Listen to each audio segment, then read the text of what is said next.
kerap mengkhotbahkan gaya ekspositori, ya. Satu perikop terus dijelaskan, lalu dikaitkan ke masa kini. Tapi hari ini saya agak santai dengan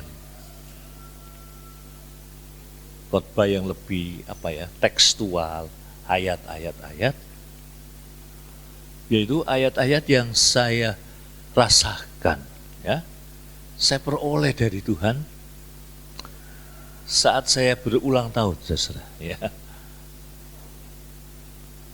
kalau sudah tua ini, ya, ulang tahun membuat kita tercenung, mikir. Ada ayat-ayat yang mau saya bagikan kepada saudara-saudara. Lo ulang tahunku kan habis lewat. Lo aku kan durung ulang tahun, enggak apa-apa. Toh kita semua menjalani hari-hari kehidupan kita. Dan ada yang kita ekspektasikan, harapkan, yang sekiranya harapan kita itu sesuai dengan firman Tuhan. Tapi tetap ada judulnya, saudara-saudara. Ya, judulnya melupakan. Apa?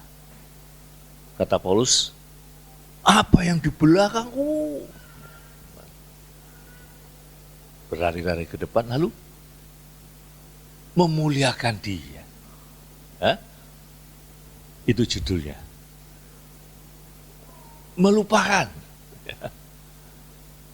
Terus bengong gitu ya. Enggak.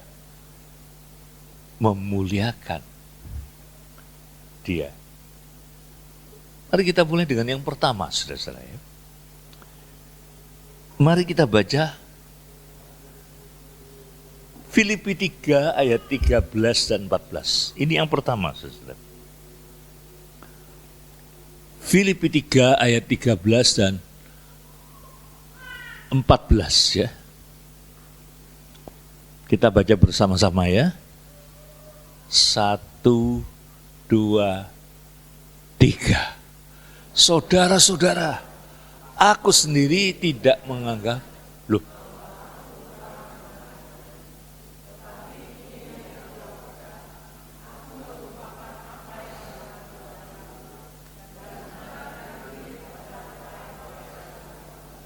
ya sudah, ini aja dulu.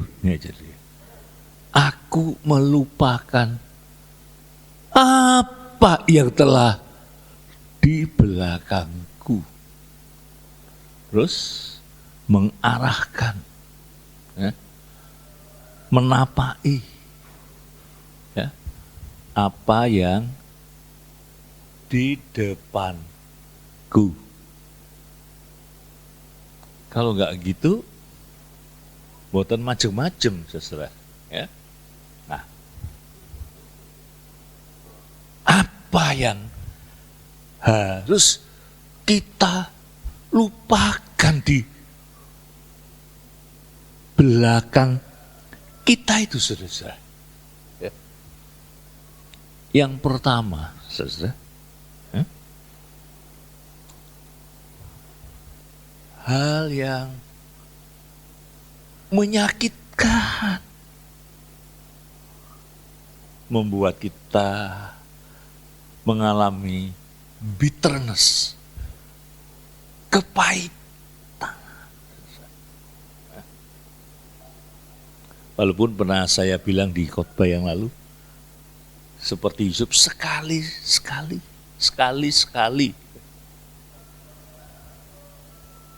menghirup, menyedot yang pahit itu juga nikmat.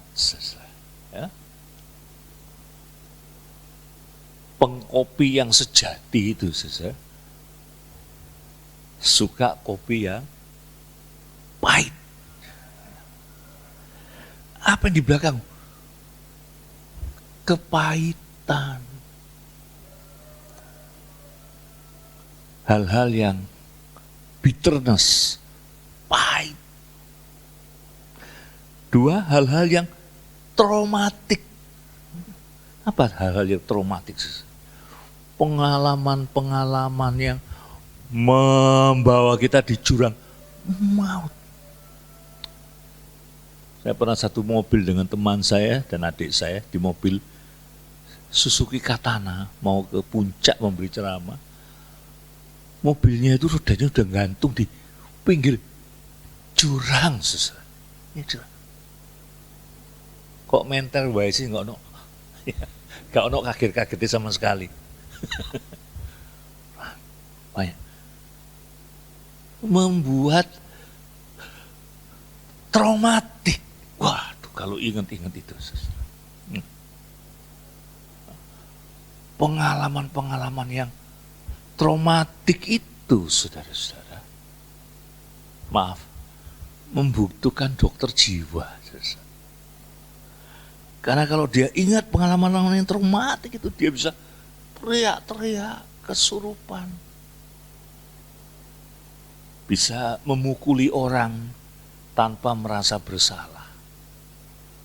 Karena dia persiapan menghadapi yang trauma itu.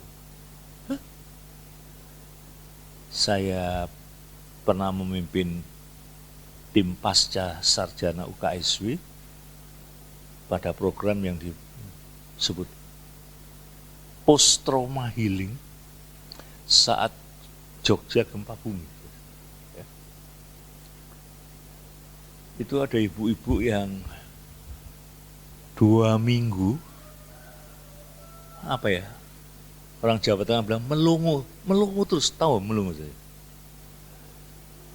Ini tante-tante ini pinter memperagakan. Ada? Ngowoh, bengong, 2 minggu. Ya, kita datang itu, wah bingung. Bingung.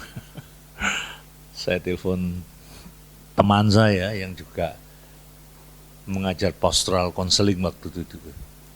Ton piye iki? Kongkon wae nang kuburane bojone lak wis. Oh ya betul ya. Karena dia ingat tangan anaknya itu awi-awi sebelum kejatuhan. Waktu sudah kejatuhan masih ngosong sampai trauma. Nah, hal-hal yang traumatik, Paulus bilang, itu yang di belakang. Oh, enggak ada batas waktunya, saudara, dari kecil. Saya sampai sekarang ini enggak bisa berenang, saudara, karena pengalaman trauma di masa kecil, di pemandian, di Kerangsan, saya mau dikelelep gitu sama teman saya yang Arab, saudara. Bahar namanya. Waktu itu belum bisa bahasa Inggris, jadi tidak bisa help. Bisa ngap. Yang kedua di kolam pemandian di Rampal, Malang, ya. Waktu saya sekolah di Wain. Juga teman saya bilang, wah ayo wis tak tampani, ditinggal, saudara. Wah, ya. Traumatik. Nah, itu sudah, saudara. Tapi dari pengalaman-pengalaman semua itu, saudara, ya, yang mbok kroso berat apa, saudara? Yang mbok kroso, walaupun dari pengalaman itu ada yang bilang gini, aku gak katini 2 kali terus jadi bangkit, ada apa, saudara?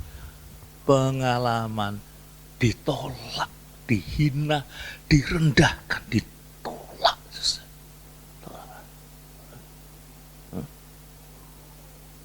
Ditolak cinta, dablek, dadi, saudara, tetap jadi.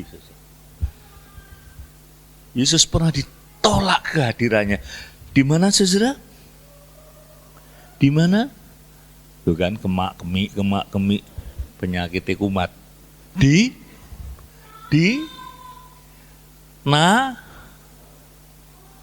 Oh pinter, kudu dipancing di Nasaret, untung nggak Nanawi. Ya, di Nasaret. Sehingga dia berkata, seorang nabi memang nggak dimuliakan di tempatnya sendiri. Alah, aku kan ngerti cilik. Wah, aku ngerti kelakuan nih. Wah, iku setan tenan kelakuan. Gak ada yang mau ngrungokno khotbah. Walaupun ada satu dua yang, wah aku terharu, aku nangis lek ndelok dek khotbah. Lek ndelok kelakuane koyo setan. Wih. Nah, ya. Ditolak sesa. Ya. Ada yang punya perasaan ditolak.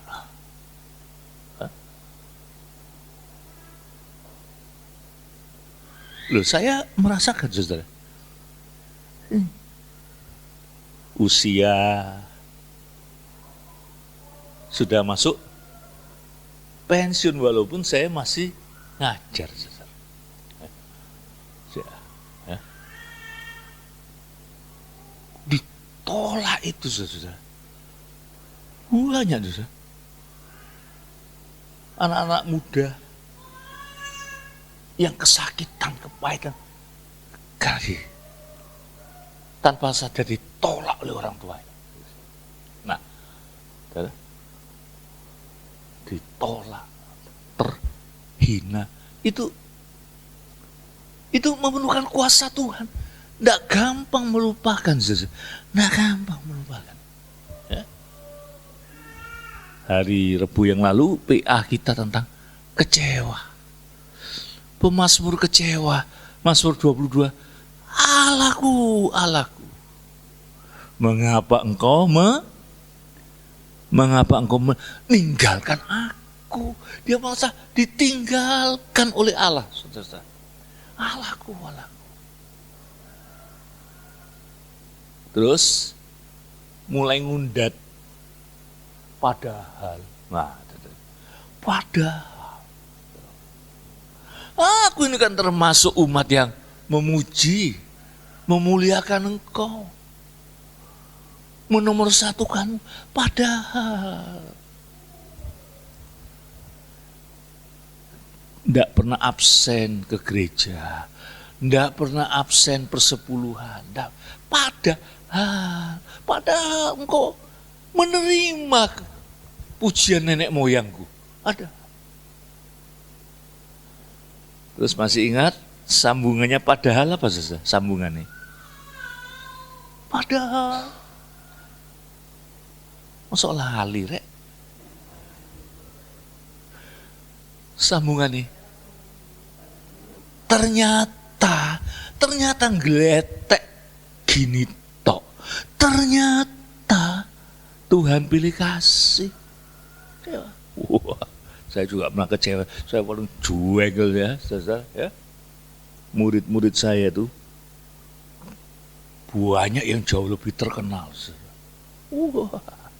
Ya. Bisa kesaksian sedikit sekarang tuh pester. Ya. Pingin tak plester ya, saudara ya.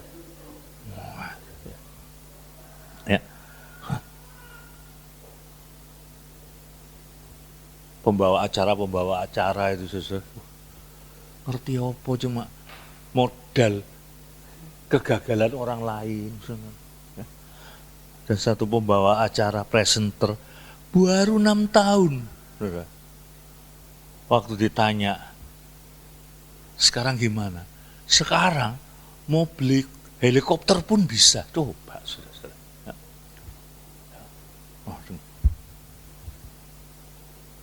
Sementara saya mau ke daerah ke pedalaman aja susah. Sekarang banyak orang yang terkikis tergeraknya. Kalau dulu misi, wah. Kalau sekarang, alopo sik mikirin. Padahal Yesus bilang, siapa yang mau membawa kabar Injil itu kalau gak ada? Dan gimana bisa mendengar?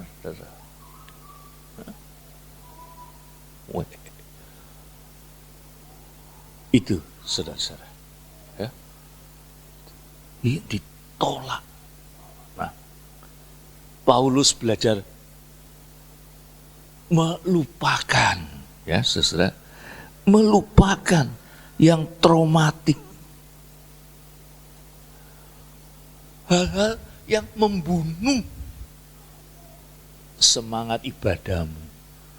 Maka ada istilah pembunuhan karakter, hal-hal yang membunuh cita-citamu, semangatmu. Saya banyak ketemu teman-teman yang dulu semangat, saudara-saudara. Kok sekarang ada yang jadi mu'alaf, ada yang sampai susah ngomong, sampai jadi tokoh di kelenteng, saudara. Ya, teman saya setiap bulan sekali saya memberi PA di daerah Karet Pasar di Jakarta, tuh daerahnya tenglang bisnis batik.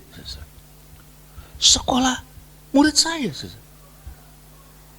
Sekarang kok jadi itu, ya, tokoh kelenteng. Ada juga murid saya, ya, datang ke tempat saya di Pekalongan, saya kasih kesempatan khotbah. Ya. Ono apa dijaluk, mixer diminta, mic diminta. Di Cirebon. Akhirnya jadi mu'alaf, lalu oleh Departemen Agama diangkat jadi orang yang mengembalikan lagi orang-orang yang sudah murtad itu kembali ke Islam. Coba, susah. Ya. Nah, itu pembunuhan karakter. Ya. Paulus juga pernah merasakannya, saudara-saudara. Pernah merasakan itu, saudara. Ya. Nah, coba ilik-ilik, benar gak penolakan itu, saudara? Ya. Walaupun banyak tokoh-tokoh hebat yang pernah ditolak, saudara. Dari ditolak keluarga yang kaya, ditolak bank, sampai bank titil pun tidak mau memberi pinjaman, saking melaratnya, saudara. Ya. Wah, saudara. Itu yang saya dapatkan dari Tuhan. Kangge panjenengan juga berguna. Coba, saudara, urusan di belakang, saudara. Suami bilang sama istrinya, awak mulai ndak tak kawini aku lah si kerja nang pabrik plastik kan. Nah, kamu coba.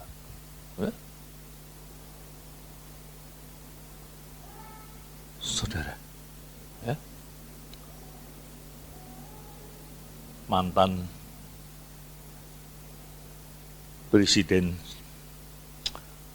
bersama istrinya berhenti di pompa bensin. Kok bisa lupa saya presiden. Siapa itu presiden yang kena kasus dengan Monica itu?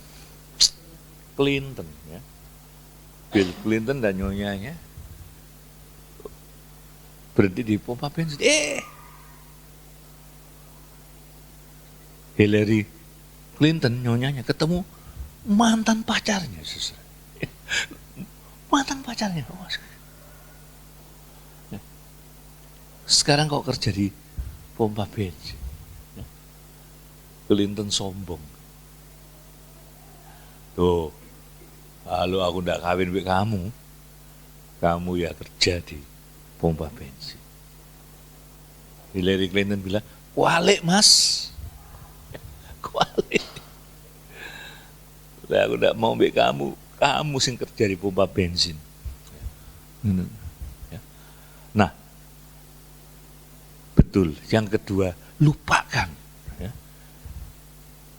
Lupakan yang di belakang. Ya. Penolakan, pengusiran. Yang saya cerita tadi, di Jogja kami diusir. Ya. Kami pergi ke Universitas Muhammadiyah ke itu. Kayak ketakutan. Nah. Padahal kami itu tim ahli yang tidak dibayar, saudara. Betul-betul mau menolong. Takut mengkristenkan. Ditolak. Betul-betul ditolak, saudara.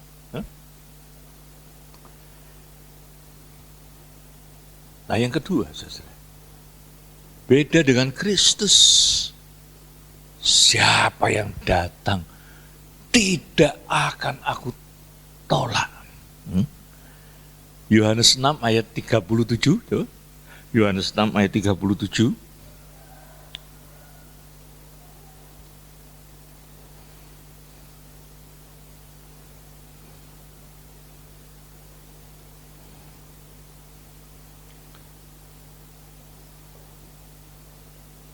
Kita baca bersama-sama ya. 1, 2, 3. Semua yang diberikan Bapa kepadaku akan datang kepadaku. Dan barang siapa datang kepadaku, ia tidak akan kubuang. Apakah wanita berdosa di Injil Yohanes 8 dibuang? Adakah yang melempariku dengan batu? Aku pun tidak.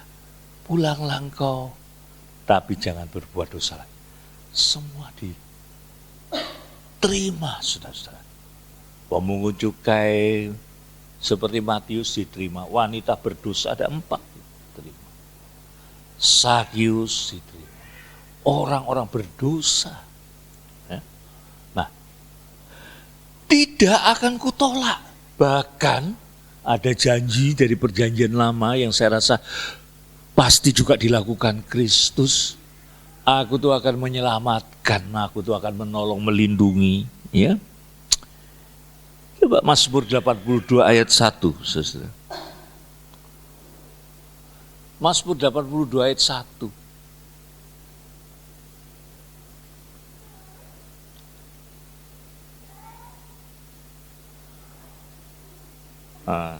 Sebentar. Oh, ayat 4, saudara, ayat 4.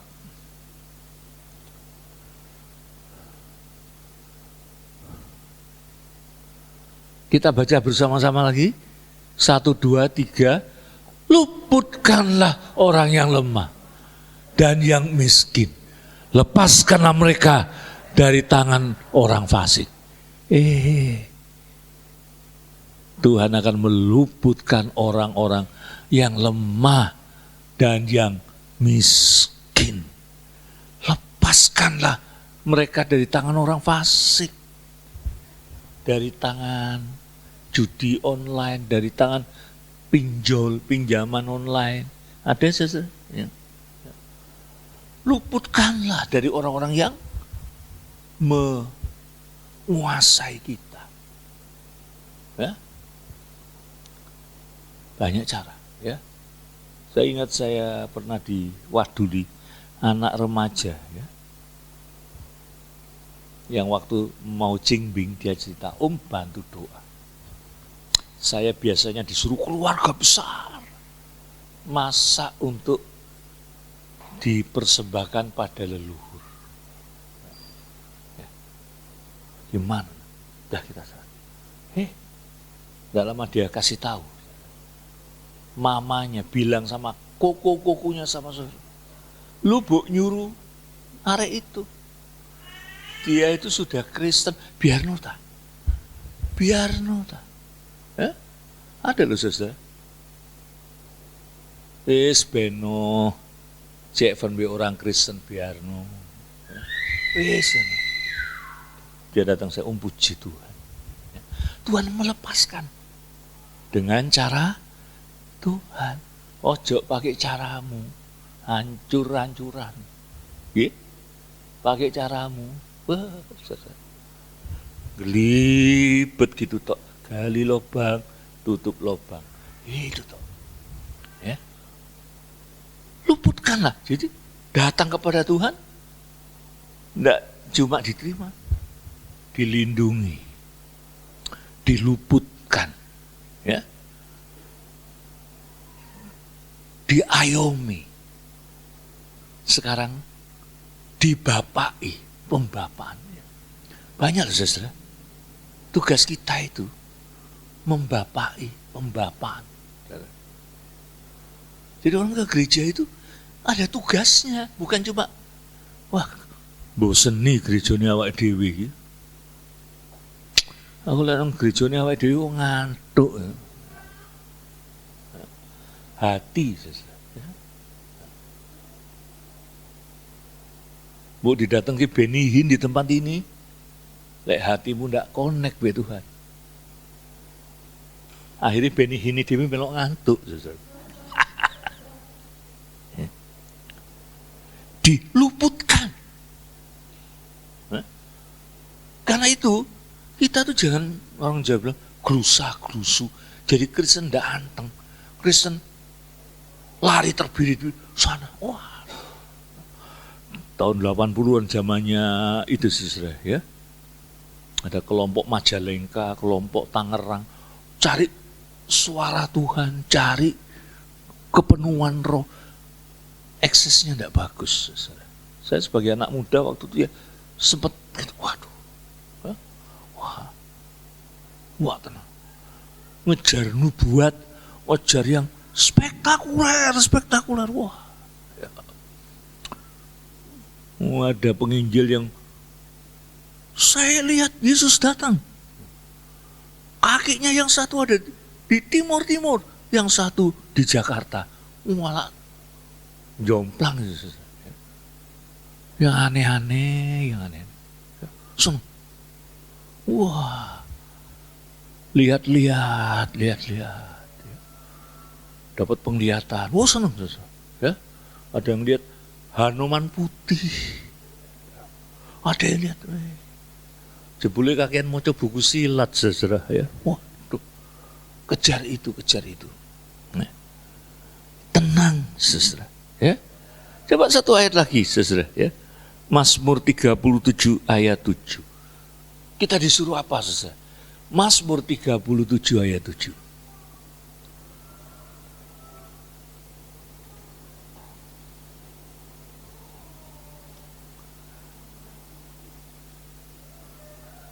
Mari kita baca lagi saudara ya. 1, 2, 3. Berdiam dirilah di hadapan Tuhan dan nantikanlah Dia. Jangan marah karena orang yang berhasil dalam hidupnya. Karena orang yang melakukan tipu daya. Ini juga Mazmur jujur. Siapa yang tidak panas, siapa yang tidak ngersulo. Lo itu loh Tuhan kok cek enak Dia tidak pernah ke gereja. Ya.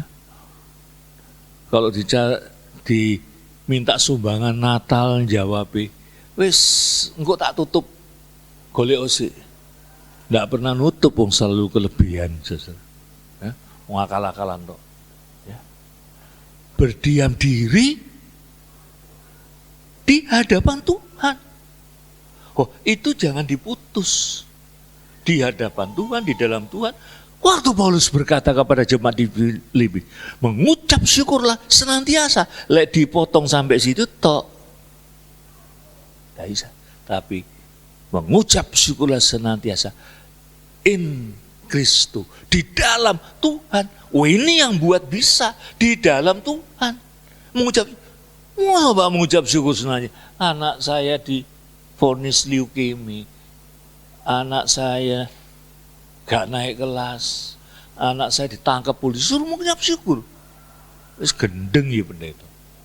Nah, mengucap syukurlah gandengane ojo dipedot. Gandengane apa? Di dalam Tuhan. Ini juga di hadapan Tuhan. Tenang, tapi di hadapan Tuhan. Tapi di ruang doamu.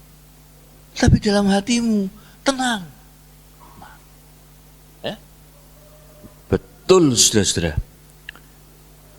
Untuk orang-orang yang seperti ini, saudara.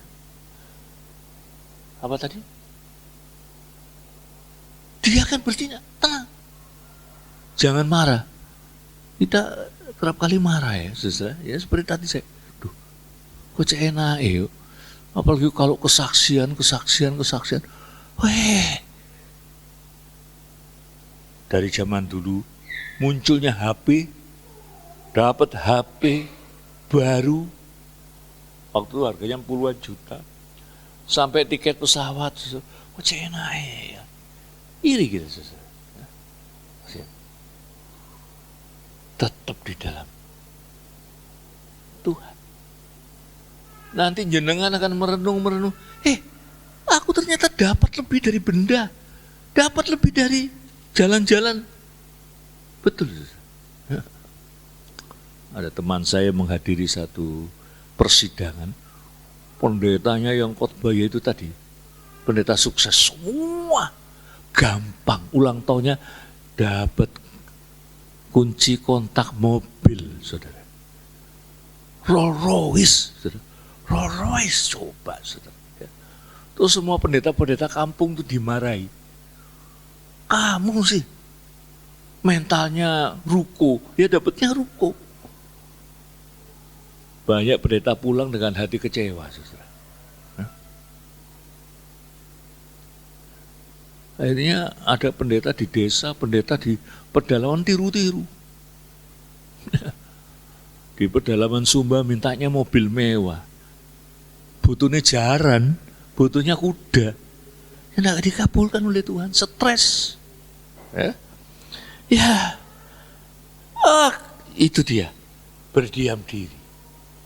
Jangan marah, jangan terpengaruh oleh orang-orang yang, maaf saudara, yang Paulus bilang, pinter membual. Wah, orang membual. Ya. You tidak usah kepincut kalau ada orang kesaksian sehari 27 kali naik surga neraka. Ya. Ada murid saya dulu ketemu saya di lantai 3. Om, saya sekarang sudah keluar dari Tiberias. Saya tenang bilang, sekarang udah gak capek lagi ya. Tambah capek om sekarang. Loh, dulu kan capek naik turun surga, neraka, surga, bumi, neraka. Wah om ini. Dan tenang itu berharap, tenang itu andalkan Tuhan. Tenang itu pengharapanmu, percayamu itu tenang. Tidak usah terpengaruh di pinggirmu. Ya. Dapat undian, tidak usah terpengaruh. Begitu pindah gereja, dipakai, tidak usah terpengaruh. Karena tiap orang itu punya rumah sendiri-sendiri. Coba saudara punya anak, anakmu itu tidak pernah di rumah, lek mamai, ini loh wis tak masak, gak masakannya mama gak enak, aku seneng makan di rumah temenku yang kaya itu loh. Wah, ya. Apa dicepaki apa ada, ya. Angsiuhi capce, ya. Barongsai, ada kabeh. Gimana perasaan? Sama. Ini rumahmu. Kamu yang ragat. Kan sudah saya khotbahkan tentang Yusuf yang keuangannya untuk pasturi, keluarganya, ayahnya yang sudah tua. Itu saudara-saudara. Itu. Ada jemaat, begitu panitia mengumumkan saudara-saudara kita akan mengumpulkan. Semua sekarang tuh duit. Kalau kita mau maju saudara, kaum muda kita juga harus maju. Kaum muda maju harus dimodali. Gak katanya anak muda itu senang dengan khotbah-khotbah jadul. Multimedia. Kalau saya ngomong gini saja, saya tidak ngomong tok, saya juga nabung ini. Saya pengen kita punya anak-anak muda kita saja. Ya? Harus kita persiapkan. Saudara yang dikasih Tuhan. Ya? Itu. Sambil nantikanlah dia. Itu yang saya tadi sebut pengharapan. Orang kalau punya pengharapan itu saudara. Apa bedanya manusia dengan binatang? Dulu saya pernah nyebut binatang tidak punya pengharapan. Binatang itu hidupnya ditentukan siklus alam, siklus. Ular habis makan bisa tidur 3 bulan. Itu 3 bulan. Maka binatang ada musim makan, ada musim cari makan, ada musim kawin. Saudara, bulan Desember banyak undangan. Oh, bulan Desember memang wis usume kawin. Enggak, saudara. Ya, wedhus saya. Enggak. Nah, binatang itu juga enggak punya musuh. Loh, karena kalau binatang itu lihat, mau nerkem, yang dilihat itu makanan. Makanan. Wah, kira ya. Wah. Tapi binatang tidak punya pengharapan. Kalau impiannya tidak terwujud, kalau doanya tidak terwujud, kalau lamarannya ditolak. Nah, apa pernah dengar gajah menjatuhkan diri dari lantai 37? Hah? Bukan mak gedebuk lagi, Pak. Pernah sapi pas Idul Adha stres, ada kereta lewat, mati ya, nyebrang. Tidak ada. Manusia bisa bunuh diri karena ada pengharapan yang tidak terwujud. Tapi itu cara yang keliru. Pengharapannya tidak terwujud, pengharapannya kapan ini Tuhan, kapan? Semua manusia hidup selalu pernah bertanya, kapan? Kapan? Saya punya anggota jemaat itu kalau ketemu saya, kapan Tuhan panggil saya? Aduh tante, banyak orang tuh kepingin hidup.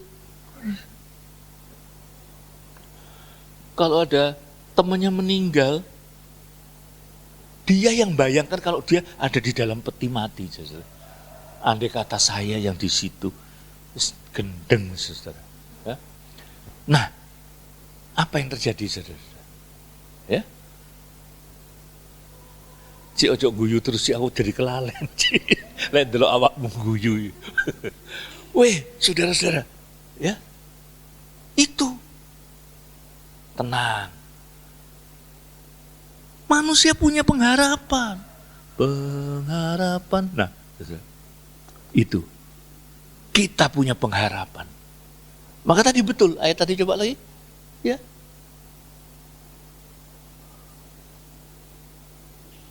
Berdiam diri di hadapan Tuhan dan nantikanlah dia. Gak enak menanti-nanti ini, saudara. Ya, gak enak. Ya. Ya. Itu pengharapan. Ya. Manusia itu ada yang, tapi sebaliknya kan ada juga yang tidak bunuh diri, saudara. Sekelompok orang-orang di camp Auschwitz, ya, di Polandia. Anak saya pernah ke sana, pernah mengunjungi tempat itu. Itu dibagi dua. Ada orang yang disebut the saints, orang-orang kudus, ya, dan swin itu babi. Jadi ada orang-orang Yahudi yang kelompok the swin itu yang ngatok cari muka sama Gestapo, Hitler, kelompoknya tentara Hitler, untuk dapat tambahan rokok, tambahan roti, asal memberitahukan di mana persembunyian teman-teman. Ya. Waktu itu zaman susah, sampai ada seorang pendeta terpaksa mengizinkan bunuh diri, karena kalau enggak disuruh menunjukkan teman, kalau enggak dilempar ke ruang gas. Tapi ada kelompok namanya desin, orang-orang kudus yang punya pengharapan, yang wes soal mati enggak apa-apa, tapi sebelum mati aku berbuat sesuatu. Dia mengabarkan Injil kepada sekelompok orang. Masih ada harapan. Masih ada harapan. Ya. Nah, itu saudara-saudara. Ya. Jadi, tenang. Berpengharapan. Terus cuma gitu toh. Nah, yang terakhir yang saya dapatkan hidup kita ini. Melupakan, datang kepada Tuhan, terus gimana? Cuma datang ngemis-ngemis toh. Tuhan, muliakanlah Dia. Kita baca Mazmur 146. Buka aja Mazmur 146 nih, saudara. Ya. Ya.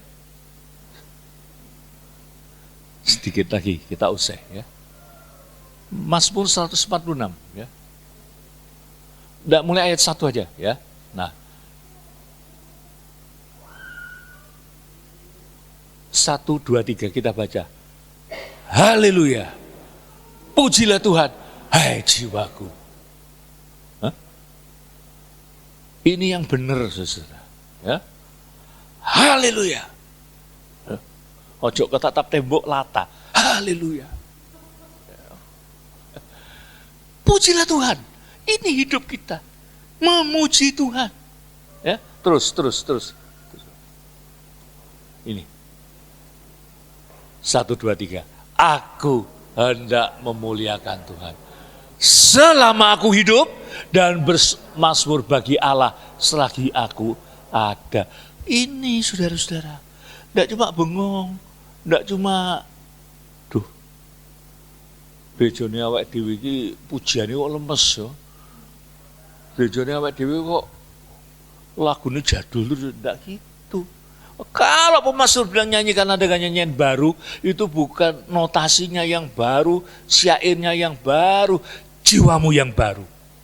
Aku hendak memuliakan Tuhan selama aku hidup dan bermasmur bagi Allahku. Terus selagi apa tadi? Selagi jenengan ambekan, selagi kita ada, selama hamba masih bernafas, ya, hamba tetap ya memuji Tuhan, bermasmur, ya. Lagu lama pun enak, saudara, asal kita jiwai.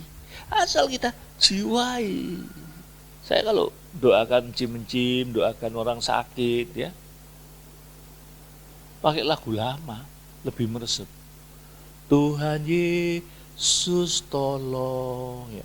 Kadang-kala keliru, lontong. Ya. Tuhan Yesus tolong, darahnya, tidak ada gantinya itu. Ya. Orang dirasuk setan, ada kuasa dalam darah. Mau diganti lagunya anak muda, mor, tambah akeh setan ini saudara. Ya. Tambah beludak penyakit ini. Ya. Ya. Saya sudah pernah kesaksian belum saudara? Saya doakan Jim satu tempat persis di sebelahnya musola. Nah, paling seneng nek doa ngelayanin Jim, puji Tuhan ya. Sakit tetap setia ya. Tetap ikut Tuhan ya Jim ya. Nggak mau ikut duduk boksu aja mateng aku saudara. Ikut boksu aja. Nasihin Tuhan, kita doa ya. Tuhan Yesus tolong, ya. Sembuhkan saya. Haleluya. Keselimur. Ha ilaha illallah. Karena sebelahnya musola, saudara. Jim salah, Jim. Aduh, saudara. Ya. Aku udah memuliakan Tuhan. Ini penting, saudara. Tidak usah pamer. Banyak orang yang sekarang ini pamer. Wah, Saya itu kalau memuji Tuhan, kalau enggak, wah, enggak usah. Ya. Aku enggak memuliakan Tuhan selama aku hidup, betul. Saya di MRI itu, Tuhan, aku cuma mau memuliakan Tuhan. Pujilah Tuhan. Dan bermasmur bagi Allahku selagi aku ada. Ini penting, saudara. Pemazmur bilang, kalau aku di dunia orang mati, bagaimana aku bisa memuji Tuhan? Bagaimana aku bisa bernasar? Kalau saudara masih bisa bernasar, tepati. Memuji Tuhan. Ya. Apalagi terus. Ya. Jangan percaya kepada para bangsawan di terjemahan yang lain. Jangan percaya kepada penguasa. Janji-janji penguasa itu jangan percaya. Ya.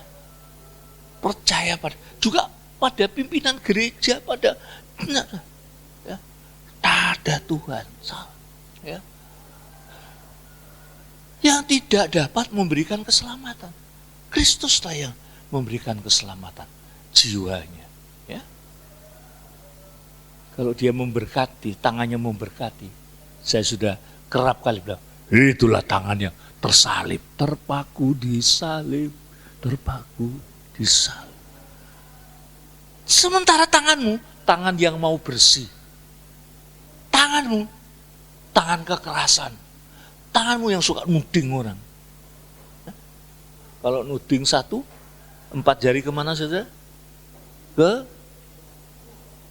awake dhewe. Ngono ae kok angel sih. Tuh. Ya. Saudaraku, itu. Ya. Dia yang mengaruniakan keselamatan. Seorang penjahat di sebelah kanan Yesus. Kalau dia tidak pantas memang dihukum, kita pantas. Oh Yesus, kalau engkau sampai di surga, hari ini juga. Nah itu loh saudara, sabdanya yang kuat. Kalau kita mengandalkan Tuhan, andalkan Tuhan. Saya tutup dengan kisah seorang dokter di Amerika, namanya dokter Paul Kenilti, kelihatannya orang India. Dokter ahli bedah syaraf. Dokter ahli bedah syaraf. Dari mahasiswa biasa, bisa lulus cum laude jadi dokter bedah syaraf yang terkenal. Pasiennya antri, coba ditolak-tolak terpaksa. Wah. Satu saat dia divonis kanker paru-paru. Anehnya kanker paru-paru dibanding kanker yang lain. Kalau sudah ketahuan, itu sudah stadium 4-5. Saudara. Karena paru-paru itu luas.